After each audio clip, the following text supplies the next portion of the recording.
1 Samuel 1 Elkanah and his wives. Now there was a man from Ramathaim Zophim from the hill country of Ephraim, and his name was Elkanah the son of Jeraham, the son of Elihu, the son of Toho, the son of Zuph, an Ephraimite. And he had two wives, the name of one was Hannah and the name of the other Peninnah, and Peninnah had children, but Hannah had no children. Now this man would go up from his city yearly to worship and to sacrifice to the Lord of armies in Shiloh. And the two sons of Eli, Hophni and Phinehas, were priests to the Lord there. When the day came that Elkanah sacrificed, he would give portions to his wife Peninnah and to all her sons and daughters. But to Hannah he would give a double portion, because he loved Hannah, but the Lord had closed her womb. Her rival, moreover, would provoke her bitterly to irritate her, because the Lord had closed her womb. And it happened year after year, as often as she went up to the house of the Lord, that she would provoke her, so she wept and would not eat. Then Elkanah her husband would say to her, Hannah, why do you weep, and why do you not eat, and why is your heart sad? Am I not better to you than 10 sons? Then Hannah got up after eating and drinking in Shiloh. Now Eli the priest was sitting on the seat by the doorpost of the temple of the Lord. She, greatly distressed, prayed to the Lord and wept bitterly. And she made a vow and said, Lord of armies, if you will indeed look on the affliction of your bondservant and remember me, and not forget your bondservant, but will give your bondservant a son, then I will give him to the Lord all the days of his life, and a razor shall never come on his head. Now it came about, as she continued praying before the Lord, that Eli was watching her mouth. As for Hannah, she was speaking in her heart, only her lips were quivering, but her voice was not heard. So Eli thought that she was drunk. Then Eli said to her, How long will you behave like a drunk? Get rid of your wine. But Hannah answered and said, No, my lord, I am a woman despairing in spirit. I have drunk neither wine nor strong drink, but I have poured out my soul before the Lord. Do not consider your bondservant a useless woman, for I have spoken until now out of my great concern and provocation. Then Eli answered and said, Go in peace, and may the God of Israel grant your request that you have asked of him. She said, Let your bondservant find favor in your sight. So the woman went on her way and ate, and her face was no longer sad. Samuel is born to Hannah. Then they got up early in the morning and worshipped before the Lord, and returned again to their house in Ramah. And Elkanah had relations with Hannah his wife, and the Lord remembered her. It came about in due time, after Hannah had conceived, that she gave birth to a son, and she named him Samuel, saying, Because I have asked for him of the Lord. Then the man Elkanah went up with all his household to offer to the Lord the yearly sacrifice and to pay his vow. But Hannah did not go up, for she said to her husband, I will not go until the child is weaned. Then I will bring him, so that he may appear before the Lord and stay there for life. Elkanah her husband said to her, Do what seems best to you. Stay until you have weaned him, only may the Lord confirm his word. So the woman stayed and nursed her son until she weaned him. Now when she had weaned him, she took him up with her, with a 3-year-old bull, 1 ephah of flour, and a jug of wine, and brought him to the house of the Lord in Shiloh, although the child was young.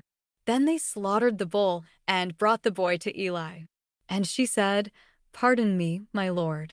As your soul lives, my lord, I am the woman who stood here beside you, praying to the Lord. For this boy I prayed, and the Lord has granted me my request which I asked of him. So I have also dedicated him to the Lord. As long as he lives, he is dedicated to the Lord. And he worshipped the Lord there.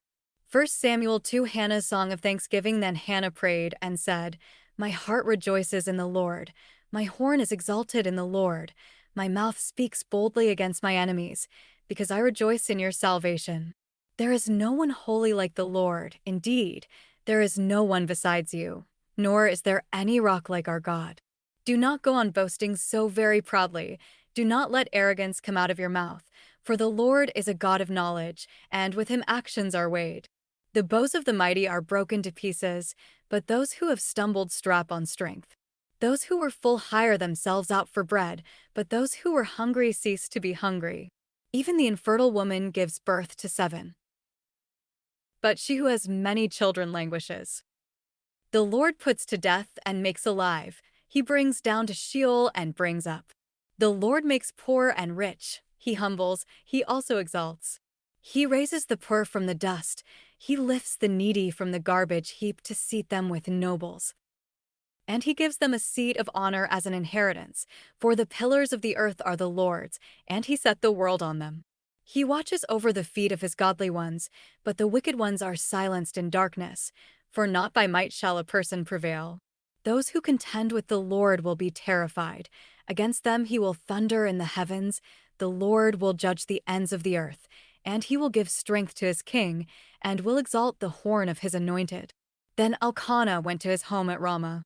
But the boy continued to attend to the service of the Lord before Eli the priest. The sin of Eli's sons. Now the sons of Eli were useless men. They did not know the Lord. And this was the custom of the priests with the people.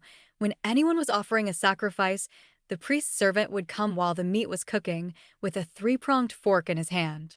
And he would thrust it into the pan or kettle, or cauldron or pot.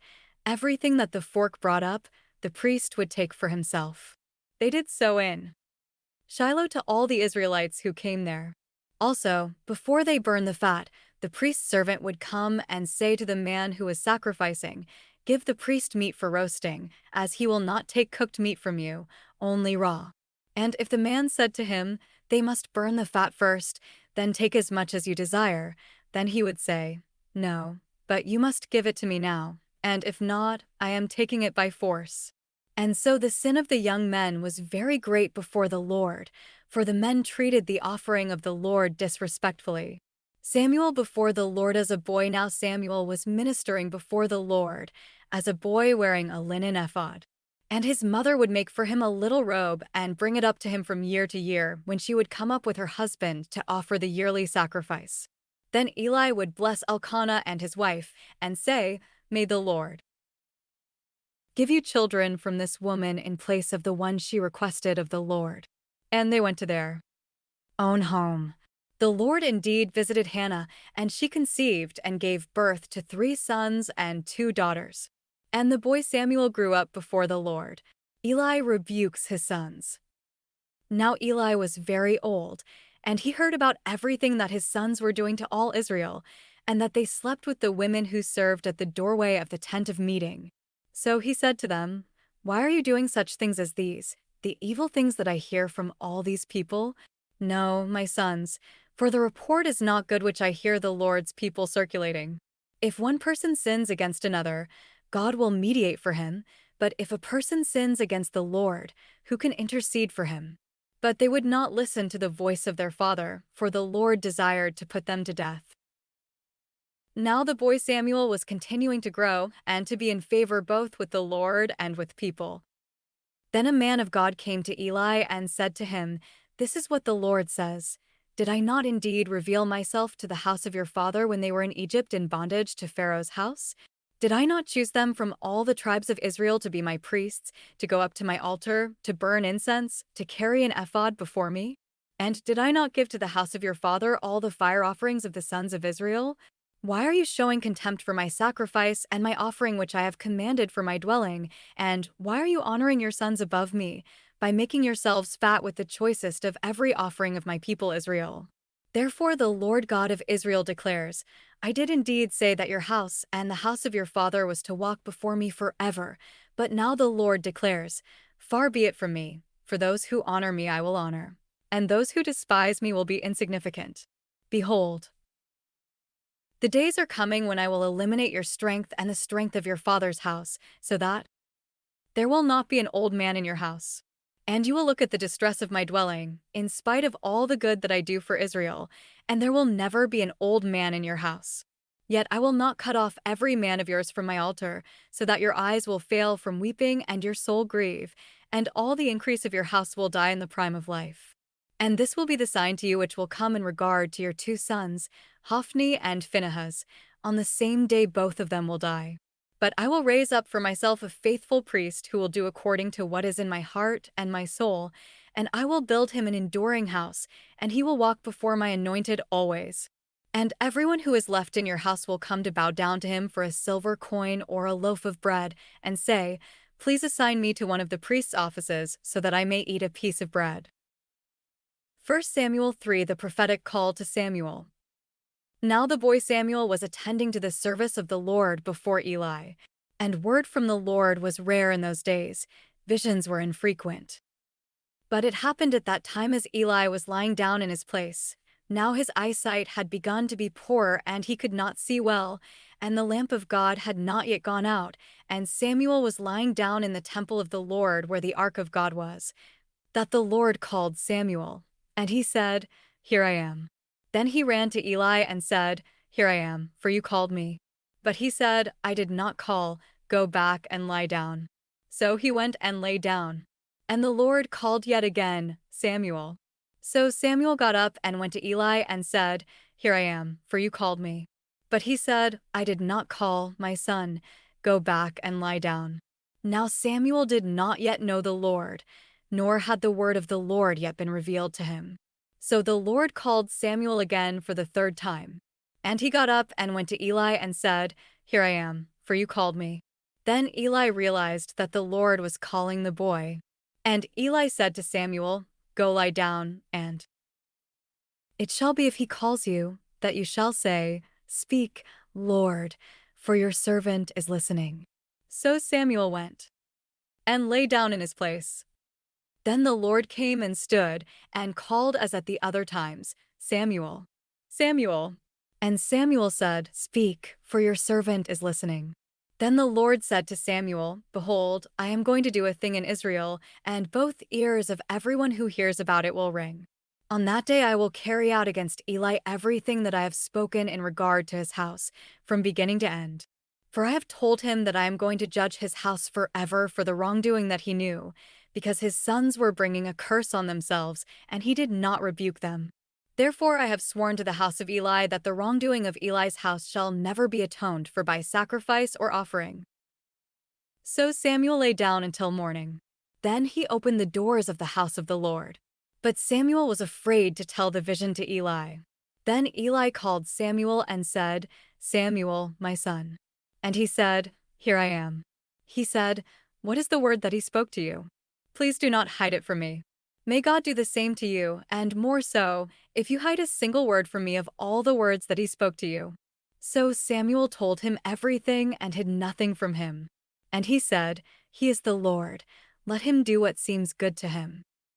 Now Samuel grew, and the Lord was with him, and he let none of his words fail. And all Israel from Dan even to Beersheba knew that Samuel was confirmed as a prophet of the Lord. And the Lord appeared again at Shiloh, because the Lord revealed himself to Samuel at Shiloh by the word of the Lord.